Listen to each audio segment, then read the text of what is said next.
નમસ્કાર દર્શક મિત્રો, કૃષિ દર્શન કાર્યક્રમમાં આપનું હાર્દિક સ્વાગત છે. મિત્રો, પાણી એ કુદરતે આપેલી મહામૂલી ભેટ છે.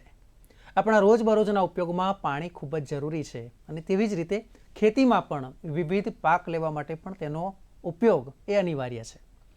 પૃથ્વીનો લગભગ 3 ભાગ જે વાત કરવામાં આવે તો તે પાણીથી ભરેલો છે અને તેમાં 97% પાણી એ પાણી તો છે, પરંતુ ઉપયોગમાં લઈ શકાતું નથી કેમ કે તે દરિયાનું ખારું પાણી છે. માત્ર 2% પાણી બરફના સ્વરૂપે છે અને તેમાં પણ માત્ર 1% પાણી મીઠું પાણી છે. ત્યારે ખેતીમાં પાણીનો જરૂર પૂરતો જ એટલે કે કરકસર પૂર્ણ ઉપયોગ કરવો એ સમયની માંગ છે. આજનો આપણો વિષય પણ એવો જ છે. આજનો આપણો વિષય છે તે છે શિયાળુ ખેતી પાકોમાં પાણીનો કાર્યક્ષમ ઉપયોગ. અને આ વિષય પર માર્ગદર્શન પૂરું પાડવા માટે સ્ટુડિયોમાં આપણી સાથે ઉપસ્થિત છે શ્રી જીગર જે ભટ્ટ સાહેબ કે જેઓ નાયબ ખેતી નિયામક શ્રી ભૂમિ મોજણી નાયબ ખેતી નિયામક શ્રીની કચેરી સરદાર પટેલ ભવન નડિયાદ ખેડા, તેઓ અત્યારે આપણી સાથે ઉપસ્થિત છે. ભટ્ટ સાહેબ, આપનું હાર્દિક સ્વાગત છે. નમસ્કાર. નમસ્તે ખેડૂત સાહેબ, જ્યારે આટલો રસપ્રદ વિષય છે જેના પર આપણે ચર્ચા કરવા જઈ રહ્યા છે, તો સૌથી પહેલાં દર્શક મિત્રોને આપણે માહિતી આપીએ કે પાણીની જ્યારે વાત કરીએ છીએ, જળની જ્યારે વાત કરીએ છીએ અને ખેતીમાં, તો પાણીનું મહત્વ શું છે? ખેડૂત મિત્રો, આપણે કહેવત તો સાંભળી જશે, ખેડ ખેતરને પાણી અને નસીબને લાવે તાણી.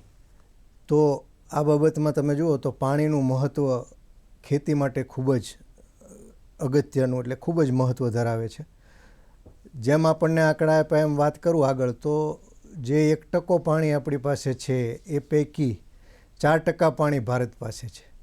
અને માથાદીઠ આપણે જે પાણીની ઉપલબ્ધિ કહીએ તો એ 1486 ઘન મીટર જેવું પાણી દરેક વ્યક્તિને ભાગે આવે છે. અને આંકડા એમ કહે છે કે 1700 ઘન મીટર કરતાં ઓછું પાણી હોય તો એ અછતવાળો વિસ્તાર કહેવાય. એટલે આમ જુઓ તો આપણે પાણીના અછતવાળા વિસ્તારમાં ગણાઈએ. હવે જે મેં આંકડા આપ્યા એમાંથી 4% જે ભારતના ભાગે છે એમાંથી 80% એટલે કે ત્રીજા ભાગ ઉપરનું પાણી ખેતીના વપરાશમાં જાય છે.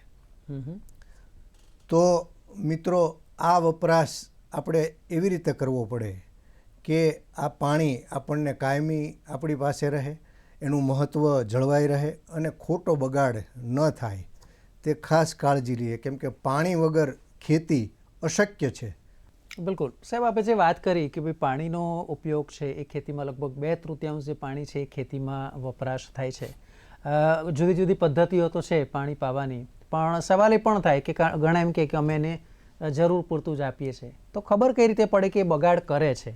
જી, જ્યારે કાર્યક્ષમ ઉપયોગ કરવાની વાત આવે તો આમ જુઓ તો ઘરથી શરૂઆત કરીએ કે ભાઈ હાથ ધોતા હોઈએ તો હાથ ધોવામાં જે પાણી જાય એની કરતાં નીચે વધારે પડે. સાચી વાત છે.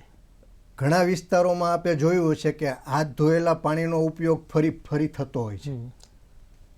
તમે પછાત જ્યાં પાણીની ખૂબ અછત છે એવા વિસ્તારમાં જાઓ તો એ તમને હાથ ધોરાવે એટલે નીચે વાસણ મૂક્યું હોય. બિલકુલ. અને એ પાણી ફરી એને ક્યાંક વાડામાં કે એમાં ઉપયોગમાં લે તો એકનું એક પાણી 2 વાર ઉપયોગમાં આવ્યું. આ એનો ઉપયોગ કાર્યક્ષમ થયો કહેવાય. બિલકુલ. કે ભાઈ જે શક્ય હોય એટલું પાણી એને આપણે કેટલી વાર એને ઉપયોગમાં ક્યાં લઈ શકીએ. સાહેબ, રાજસ્થાન જેવા એવા વિસ્તાર કે જ્યાં પાણીની ખૂબ અછત છે ત્યાં તમે જે કહ્યું આપણે પ્રેક્ટિકલ પણ અનુભવીએ છીએ. બસ એટલે કહેવાનો અર્થ એ છે કે આ જ વસ્તુ ખેતીમાં કેવી રીતે આપણે લઈ જઈ શકાય. તો પહેલી બાબત આવે જ્યારે આપણને વાત કરવામાં આવે કે પાણીનો ઉપયોગ, તો આપણને એમ કે ઇઝરાયલ દેશ પાસે તમે શીખો. હવે ઇઝરાયલ દેશ એવો છે કે આપણી કરતાં તો પાણી ત્યાં લગભગ નહીવત છે. ત્યાં આગળ જે પદ્ધતિ કરે છે, આખું પાણી રિસાયકલ કરે, ઘર વપરાશનું બધું પાણી એ પાછું ખેતીમાં લઈ જાય અને ટીપે ટીપે જરૂરિયાત મુજબ પાણી આપે. એવું નહીં કે આપણે જે ઘણે ઠેકાણે જોઈએ ખેતીમાં કે કેનાલમાં પાણી આવ્યું, નહેરમાં છોડી દીધું, પછી એ નહેરમાં પાણી બંધ થાય ત્યારે ખેતરમાં બંધ થાય, ત્યાં સુધી ચાલુ જ રહે. બિલકુલ. હવે હકીકતમાં એટલી જરૂર છે કે કેમ, એના અભ્યાસ પણ થયેલા છે. તો આ વસ્તુ જે છે એ આપણે ક્યાંક ને ક્યાંક અટકાવી અને સમજવી પડે અને તો જ આપણે આ પાણી બચાવી શકશું. બિલકુલ. એટલે આપણે વાત કરીએ એટલે ક્યાંક એવી ફલશ્રુતિ પણ આવે છે કે પાણીનો દરેક છોડને કે દરેક પાકને જેટલું મહત્વ છે, કારણ કે બધા જ પાકને એટલું જ પાણી ફોર્સથી આપવાની જરૂર નથી. અમુક એવા છે કે જેને ઓછા પાણીથી પણ પાક ખૂબ સારો ઉગી જાય.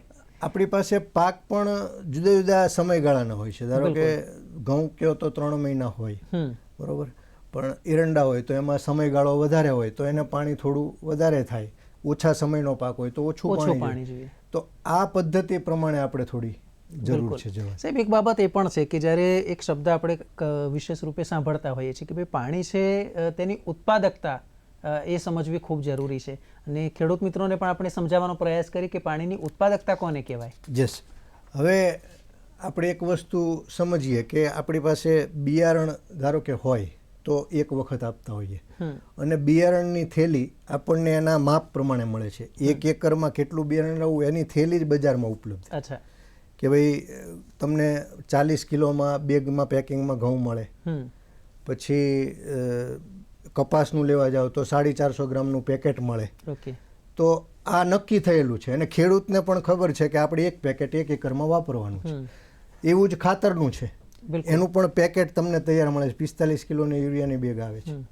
તો ખેડૂતને ખબર છે કે મારે વીઘે અથવા તો એકરમાં આ વાપરવાની છે, એની પાસે માપ છે એનું. બરાબર છે. દવામાં પણ એનું માપ છે, એની દવાની ડબ્બીઓ લખ્યો. હવે પાણીના માપનો પ્રશ્ન ઉપસ્થિત થાય છે કે એનું માપ કેવી રીતે જાળવવું. એટલે પાણીની જુદી જુદી પિયત આપવાની પદ્ધતિઓ પછી સંશોધનને આધારે નક્કી થઈ. બિલકુલ. કે ભાઈ ધોરિયામાં પાણી આપીએ તો કેટલો વેડફાટ થાય, જી, ખામણા કરીને પાણી આપો તો કેટલો વેડફાટ થાય, ટપક પદ્ધતિ કે ફુવારા પદ્ધતિ વાપરો તો કેટલો બચાવ થાય. આ બધી પદ્ધતિઓ અને સમયાંતરે એને સંશોધન કરીને આપણને ભલામણ કરેલી છે.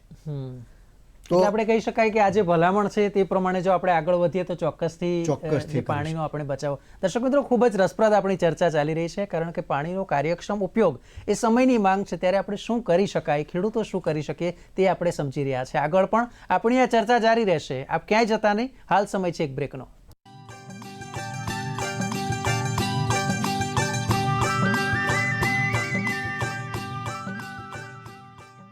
તો દર્શક મિત્રો, બ્રેક બાદ આપનું સ્વાગત છે. શિયાળુ ખેતી પાકો કયા કયા છે ને તેમાં પાણીનો આપણે કાર્યક્ષમ ઉપયોગ કઈ રીતે કરી શકીએ તે જીગર ભટ્ટ સાહેબ આપણને માર્ગદર્શન પૂરું પાડી રહ્યા છે. સાહેબ, ચર્ચાનો દોર આપણે આગળ વધારીએ. જ્યારે આપણે પાણીના બગાડની વાત કરીએ છીએ અથવા તો પાણીનો બગાડ અટકે એના પ્રયાસની વાત કરીએ છીએ, તો એક બાબત એ છે કે નહેર વિસ્તારમાં પાણીનો કાર્યક્ષમ ઉપયોગ કરવા માટે આપણે શું કરવું જોઈએ નહેર વિસ્તારમાં? યસ. હવે નહેર વિસ્તારમાં પહેલાં આપણે સમજીએ કે નહેર વિસ્તાર જે કમાન્ડ વિસ્તાર છે નહેરનો, એમાં ખેડૂતોની નોંધણી હોય છે, પણ એ વિસ્તારની નોંધણી હોય છે. ઓકે. કે ભાઈ ખેડૂત પાસે આટલો વિસ્તાર છે અને પાણી આપવાનું છે, પણ ક્યાંય નિયમન નથી. નિયમન એટલે તમે નહેરમાં છોડી દીધું, કયો ખેડૂત કેટલું પાણી લેશે એ નક્કી નથી. હા, એનો અર્થ. અને જુદા જુદા પાક હશે એની પાસે, કોઈ કમાન્ડ એરિયામાં જુદા જુદા ખેડૂતોએ જુદા જુદા પાક મોટે ભાગે એક સરખા પણ વાવ્યા હોય, પણ તેમ છતાં એની જમીન, એની ધારણ શક્તિ, આ બધી બાબતો ખેડૂતો જો સમજે, ગોરાળુ જમીન છે, અને એને ખરેખર કેટલું પાણી લેવું જોઈએ પાક માટે, તો એટલું જ લે. ઘણી વખત એવી પણ ફરિયાદો આવે છે કે ભાઈ શરૂઆતમાં જેને નહેરનું આગળ ખેતર છે તો એણે સૌથી વધુ પાણી લઈ લીધું, કેમ કે છેવાડા સુધી તો નહેરનું પાણી પહોંચતા વાર લાગે. બિલકુલ. પહેલા ખેડૂત આવે છે તો વધારે પાણી લે છે, અને પાછળ આવે છે તો એને ઓછું પાણી મળે છે. હવે આવા સંજોગોમાં પાણીનું નિયમન ખેડૂતે પોતે કરવું પડે. એટલે વાત ત્યાં જ આવીને અટકે છે કે કયા પાકને કેટલું પાણી જોઈએ. શિયાળાનો પાક લઈએ તો ઘઉં છે તો એને 7-8 પિયતો જાય, જીરું હોય તો ઓછું જોઈએ. એટલે દરેક પાકમાં એની જરૂરિયાત સમજે. અને સૌથી અગત્યની બાબત તો ત્યાં આવે છે કે પાકને ભેજની જરૂર છે. એને પાણી તમે પાઈ દો. આપણે પણ પીએ ત્યારે આપણને ખબર પડે છે કે ભાઈ 1 ગ્લાસ પીવો કે 2 ગ્લાસ પીવા. પાક જે બોલી શકતો નથી એટલે એ તમને કહેતો નથી કે મને હવે પાણી નથી જોઈતું. અને ત્યારે ખેડૂતે એ સમજ કેળવવી પડે કે હવે પાકને પાણી પૂરતું થઈ ગયું કે કેમ. જે આગળ વાત કરી ઉત્પાદકતાની, કે 1 લીટર પાણીમાં કેટલું ઉત્પાદન આપણે મેળવ્યું, આ ગણિત તો આપણે કોઈ દિવસ ગણ્યું જ નથી, કર્યું જ નથી. ખરેખર 1 લીટર પાણીના જથ્થામાં આપણને ઘઉં 1 કિલો મળ્યા, 2 કિલો મળ્યા, 4 કિલો મળ્યા, મેક્સિમમ લઈ શકીએ ઓછા પાણીમાં સૌથી વધારે, તો એની આપણને આવકમાં એની દેખાય. કેમ કે પાણી લઈએ છીએ એમાં ક્યાંક ને ક્યાંક ખર્ચ તો આવે જ છે. ધારો કે બોર મોટરથી લઈએ તો વીજળીનું બિલ આવશે, ડીઝલ પંપ મૂક્યો હોય તો ડીઝલનો ખર્ચ આવશે, પછી એન્જિનને કે એને ઘસારો લાગશે. આ બધો ખર્ચો ખેડૂતને આવે છે, પણ જો એ ગણિત ગણે કે મારે 2 લીટર 3 લીટર 10 લીટર 50 લીટર, ખરેખર તો 2 ઇંચ પાણી આપવાની વાત છે. પણ હવે એનું માપ એની જમીનની નિતાર શક્તિ, ધારણ શક્તિ આ બધા ઉપર જાય. એટલે ખેડૂતે ખરેખર તો પિયત વખતે ઊભા રહેવું પડે. અચ્છા. કે મારે આ ભેજ જળ તમામ જગ્યાએ આવી ગયો કે કેમ, અને એની પદ્ધતિઓ આપણને આપેલી છે. બરાબર. ઓકે સાહેબ, એક બાબત એ પણ છે કે જ્યારે આપણે જુદી જુદી પદ્ધતિની વાત કરીએ છીએ, નહેર વિસ્તારમાં કઈ રીતે આપણે સમજ્યું, તો હવે એક એ બાબત છે કે પાણીની કઈ અવસ્થામાં કેટલું પાણી આપવું, એક આ પ્રશ્ન સામાન્ય રીતે આવતું હોય. એટલે કે પાકની અવસ્થા કઈ છે, જમીનનો પ્રકાર કેવો છે, આપે 2 તો ઉદાહરણ આપ્યા કે ભાઈ જમીનમાં નિતાર શક્તિ કેવી છે એને આધારે, અને ક્યારા પદ્ધતિ એ કેટલી ફાયદાકારક સાબિત થઈ શકે, એનું થોડું વિસ્તારથી માહિતી આપશો. હવે પાકની અવસ્થા આપણને ખબર છે કે બિયારણ વાવીએ એટલે અંકુર ફૂટે, બીજ ફૂટે, અને અંકુરણ અવસ્થા એની આવે. પછી છોડમાં મૂળ એના ડેવલપ એટલે વિકાસ પામે મૂળ, તો મુકુટ મૂળ અવસ્થાઓ આવે. ત્યારબાદ એની ફૂલ અવસ્થા આવે. ફૂલમાંથી પછી દાણા બેસવા એટલે દૂધિયા દાણા થાય. ઘઉંમાં જુઓ તો દૂધિયા દાણા, પછી પોંક અવસ્થા, અને પછી પાકટ અવસ્થા આવે.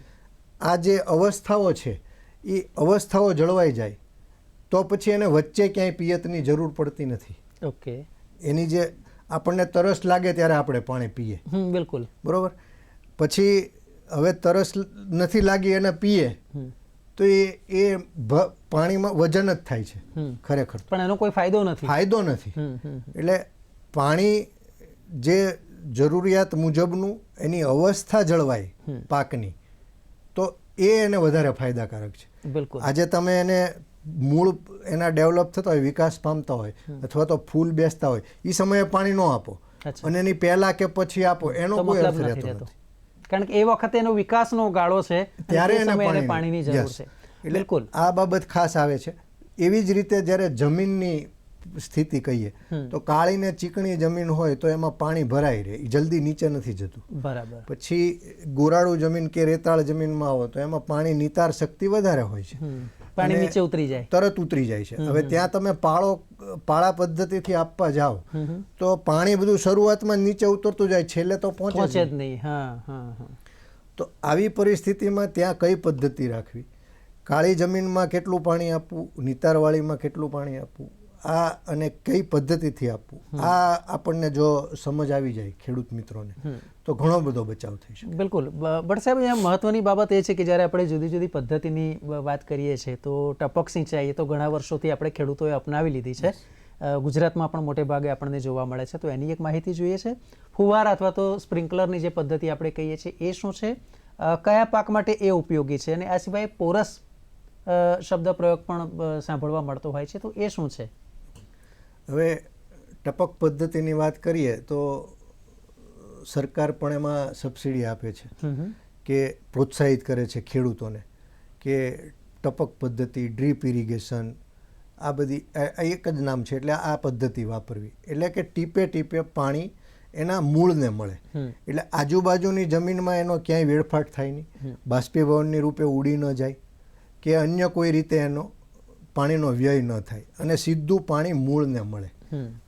એવી રીતે છોડ દીઠ એના ત્યાં પાણી ત્યાં જ પડે એ રીતે ગોઠવવામાં આવે. બિલકુલ. આનીથી 60% પાણીનો બચાવ થાય. અચ્છા.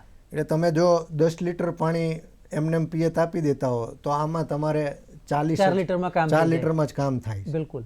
એમ તો અચ્છા, પાકના ઉત્પાદનમાં કોઈ એટલે કંઈ ઘટાડો થાય અથવાની ગુણવત્તામાં એવું કંઈ ખરું? સિવાય પણ ઘણા ફાયદા છે.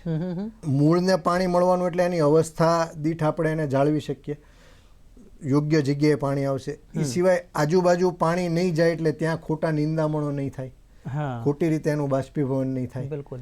બરોબર. એટલે નિંદામણનો ખર્ચ પણ બચી જાય. તો ફાયદા ઘણા છે, પણ એમાં થોડું મહેનતનું કામ છે, એટલે ખેડૂત આસાનીથી એને અપનાવતા કે ભાઈ એને ગોઠવવી, પાછી સંકેલવી, પછી બીજા કોઈ નુકસાન ન કરે, બીજા કોઈ ઓપરેશન કરવા હોય તો એને થોડું નડતર રૂપ થાય, આવી બધી થોડીક મુશ્કેલીને કારણે જલ્દી ખેડૂત અપનાવતા નથી. બિલકુલ. એટલે દર્શક મિત્રો, મહત્વની બાબત એ છે કે પાણીની જ્યારે આપણે વાત કરીએ છીએ, એક એક ટીપું મહત્વનું છે, ત્યારે સમજવાની આપણે કોશિશ કરીશું કે આનાથી ફાયદા કેટલા છે અને ગેરફાયદા બહુ ઓછા છે. આગળ પણ આ વિષય પર આપણી ચર્ચા યથાવત રહેશે. હાલ સમય છે વિરામનો.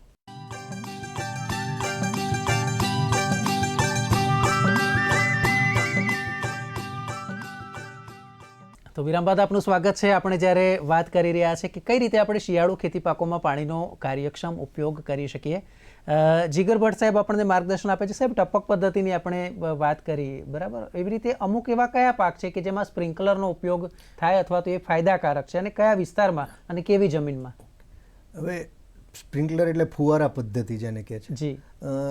શાકભાજીના પાકોમાં તમે જુઓ તો ફુવારા પદ્ધતિ ઘણી ઉપયોગી છે. અચ્છા. એ સિવાય આપણે બનાસકાંઠા જિલ્લા બાજુ જઈએ તો ત્યાં મગફળી પણ ફુવારા પદ્ધતિથી કરે છે. હા હા. હવે ફુવારા પદ્ધતિમાં તમે જુઓ તો એને પ્રેશરથી પાણી આપે, દબાણથી, અને જરૂરિયાત મુજબનું, કેમ કે ત્યાં નિતાર શક્તિ સારી છે એટલે પાણી તરત નીચે ઉતરી જાય. અચ્છા. એટલે જો તમે ધોરિયામાં આપો તો છેલ્લે, મેં કીધું અગાઉ એમ કે છેલ્લે પહોંચે જ નહીં.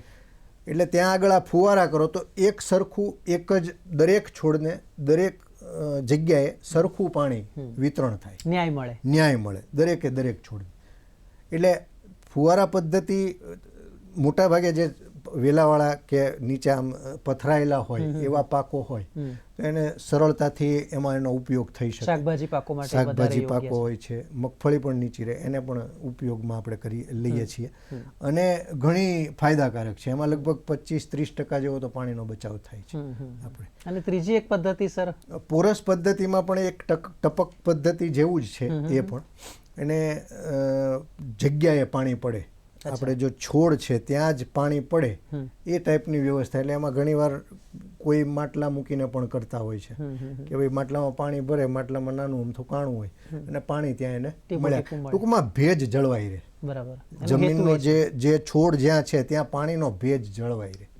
આ એની હેતુ હોય છે. બિલકુલ. સાહેબ, પાણીના કાર્યક્ષમ ઉપયોગની જ્યારે વાત કરીએ છીએ ત્યારે આપણે આ 3 પદ્ધતિ તો સમજ્યા. આ સિવાય બીજી કોઈ પદ્ધતિ ખરી કે જે પ્રચલિત હોય? હવે જ્યાં આગળ ટપકને આ તે ન કરી શકતા હોય તો એવી જગ્યાએ નીકપાળા પદ્ધતિ કરતા હોય.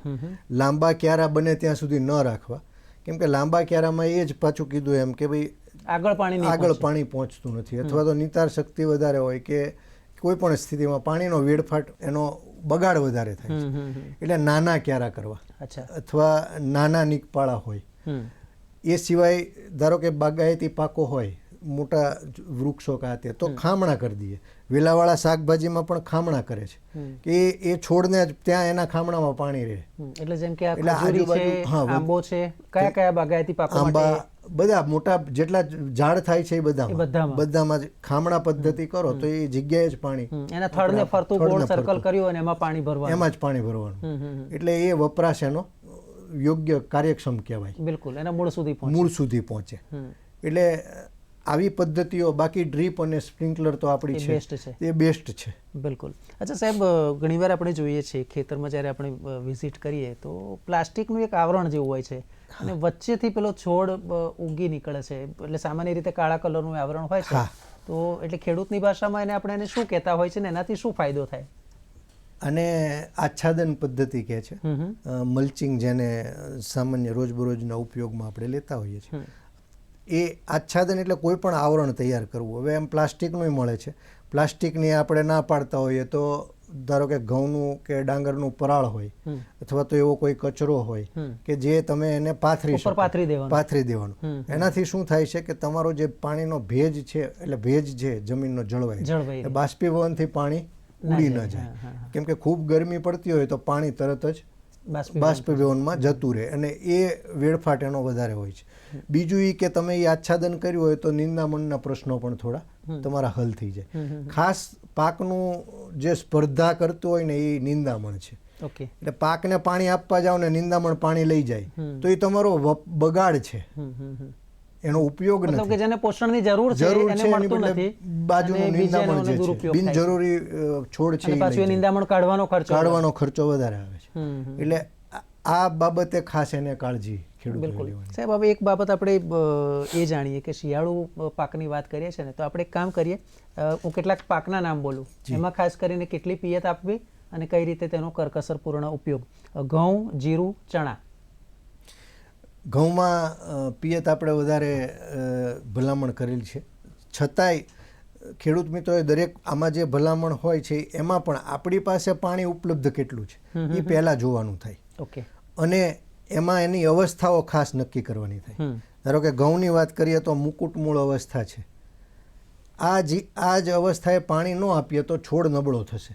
એના મૂળ જ વિકાસ નહીં પામે તો છોડ નબળો થાય અને પછી આગળ ઉપર એને વધારે ઉત્પાદન ઘટે,